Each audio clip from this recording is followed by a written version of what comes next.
እስኪ የዚህን ቪዲዮ ጥያቄ እንመልስ። ያለሽ የበግ ስጋስ ምን ይባላል? የበግ ስጋ የበግ ስጋ ወይም ደግሞ የበሬ ስጋ ደግሞ ምን እንደሚባል የበሬ ስጋ በእንግሊዝኛ ምን ይባላል?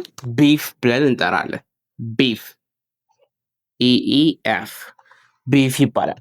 የበግ ስጋ ደግሞ ሁለት አይነት እንትኖች አሉት። ሁለት አይነት ስሞች አሉ፣ የተለያየ ሲሆን ማለት ነው። የመጀመሪያው ላም ይባላል።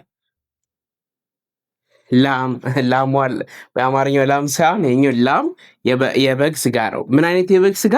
ትንሽዬ በእድሜዋ ያንግ የሆነችው የበግ ስጋ ወይም በጓ ምን ትባላለች? ላም ይባላል ማለት ነው። ሁለተኛው ደግሞ በእድሜው ከፍ ያለ ገዘፍ ያለ ሲሆን ሌላ ስያሜ ይኖረዋል። የሁለተኛውን ስያሜ እናንተ ኮሜንት ሴክሽን ላይ እንጽፉልኛላችሁ። ሁል ጊዜ እንደተለመደ ደግሞ ብራይት እንግሊሽ ለበዓል ዲስካውንት ያወጣላቸዋል። የአሁኑም የ20% ዲስካውንት የሁሉም ኮርሶቻችን ላይ የ20% ዲስካውንት አድርገንላቸዋል ማለት ነው። ይህን ኮርስ ለመመዝገብ ከአሁን ጀምራችሁ እስከ ጳጉሜ 4 ድረስ ከላይ በምታገኙ የቴሌግራም ዩዘር ኔም ወይም ደግሞ ባዮ ላይ ባሉ ቁጥሮች እየደወላችሁ መመዝገብ ትችላላችሁ። ከዛ በኋላ ክላስ የምትጀምሩበትን ቀን እናሳውቃችኋለን ማለት ነው። እንዳያመልጣችሁ ይሄድል። and thank you for watching ብራይት እንግሊሽ